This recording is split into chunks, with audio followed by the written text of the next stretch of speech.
Assalamualaikum warahmatullahi wabarakatuh. Berjumpa kembali di channel YouTube kami, Kiai Langgaran.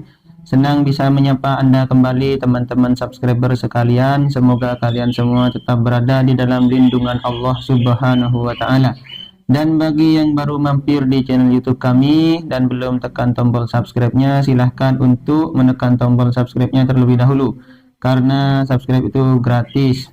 Dan kepada teman-teman sekalian, kami minta dukungannya untuk terus membagikan postingan-postingan terbaru dari kami, karena insya Allah konten di channel YouTube kami ini akan memberikan manfaat kepada kalian semua.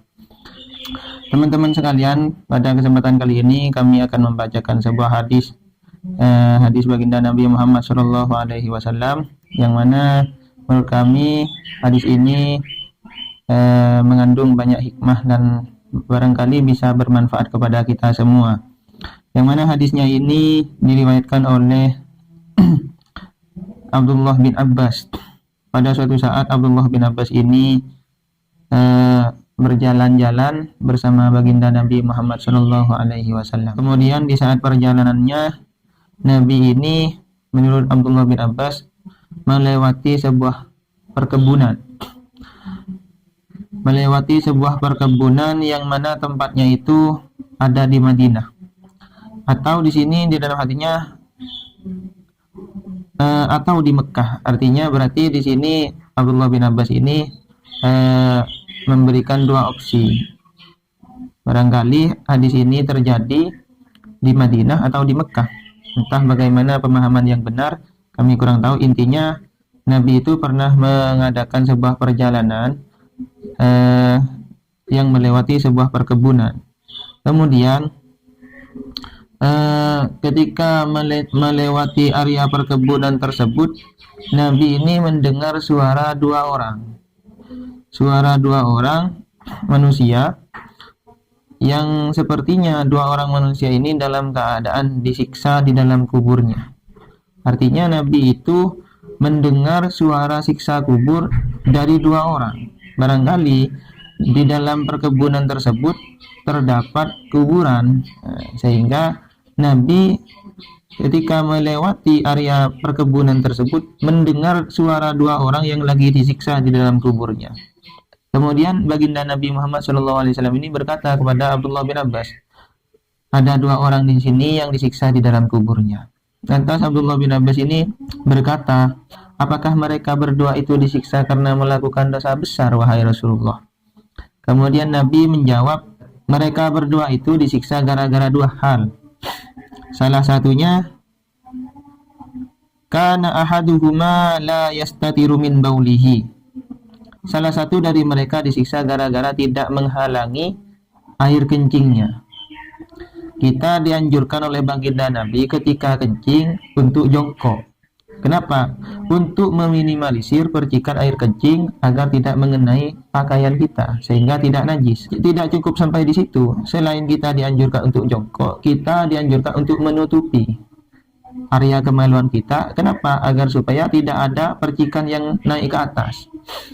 Nah, salah satu dari dua orang yang disiksa yang diceritakan oleh baginda Nabi Muhammad SAW di hadis ini, salah satunya disebabkan gara-gara dia tidak menutupi kencingnya, sehingga barangkali terkena badannya atau terkena pakaiannya dan pakaiannya najis, sehingga dibawa beribadah dan ibadahnya tidak sah gara-gara najis yang tidak diketahui yang mengenai pakaian atau badannya. Dan yang satunya, wa kanal akharu yamshi bin namimati. Sedangkan orang yang lain, kan tadi ceritanya dua orang, sedangkan satunya itu disiksa gara-gara dia sering mengadu domba saudara-saudaranya. Artinya setiap ada bepergian kemana saja sering mengadu domba, sering membuat onar, sering menebar fitnah, sehingga membuat kegaduhan. Kemudian langkah Nabi ketika melihat atau mendengar kejadian seperti ini, Nabi ini kemudian mengambil sebuah jaridah. Jaridah ini kalau tidak salah pelepah kurma. Mengambil sebuah pelepah kurma, kemudian oleh Nabi pelepah kurma tadi dibelah dibelah menjadi dua bagian. Yang satu ini oleh Nabi diletakkan di kuburannya orang yang tidak menutupi air kencingnya, dan pelepah yang satunya oleh Nabi ditancapkan di kuburan orang yang selalu mengadu domba. Fakasaroha kisrotaini fawadu'a ala kulli qabrin minhuma kisrotan. Kemudian sahabat ini bertanya, faqila lahu ya Rasulullah lima fa'alta hadza. Wahai Rasulullah, kenapa jenengan melakukan hal seperti ini?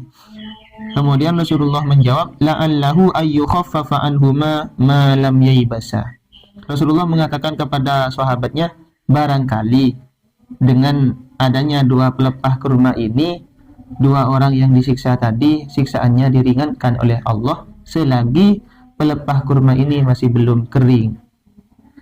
Nah, apa hikmah yang bisa kita dapat dari adanya hadis ini? Pertama, Rasulullah itu bukan manusia biasa. Artinya, kemampuan Rasulullah tidak sama dengan kemampuan manusia pada umumnya. Rasulullah itu bisa mendengar ke dimensi alam yang lain.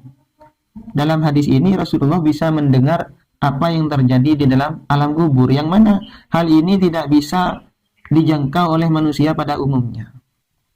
Itu yang pertama. Sehingga kita bisa menyimpulkan bahwasanya Rasulullah ini memang orang yang sangat istimewa dan diistimewakan oleh Allah Subhanahu wa taala.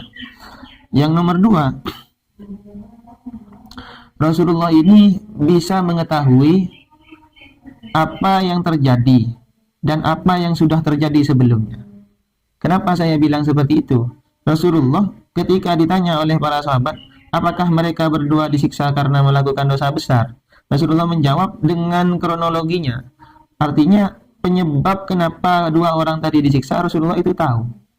Nah, ini hebatnya Rasulullah Shallallahu Alaihi Wasallam. Yang ketiga, Rasulullah memberikan edukasi kepada kita bagaimana cara kita ketika ziarah kubur. Artinya kita dianjurkan oleh Rasulullah Shallallahu Alaihi Wasallam untuk menancapkan tanaman yang hidup ketika sudah selesai ziarah kubur. Barangkali dengan barokahnya tanaman yang masih hidup tadi, siksa orang yang ada di dalam kubur tersebut oleh Allah diringankan selagi tanaman itu masih hidup. Nah, oleh karena itu sering kita jumpai para ulama, para kiai ketika selesai ziarah kubur ke suatu makbarah, beliau biasanya mengambil sebuah ranting pohon yang masih basah, yang masih hidup, yang masih segar, kemudian ditancapkan ke kuburan orang yang diziarahi, ya tafaulan kepada pekerjaan yang pernah dilakukan oleh Rasulullah SAW, dengan harapan semoga dengan barokahnya pohon yang ditancapkan ke kuburan orang yang diziarah tadi, barangkali siksaannya oleh Allah diringankan selagi pohon yang ditancapkan tadi masih hidup. Barangkali sampai di sini perjumpaan kita bersama Kiai Langgaran. Salam kami kepada kalian semua. Semoga kalian semua tetap berada di dalam lindungan Allah Subhanahu wa taala. Sekian dari kami. Wassalamualaikum warahmatullahi wabarakatuh.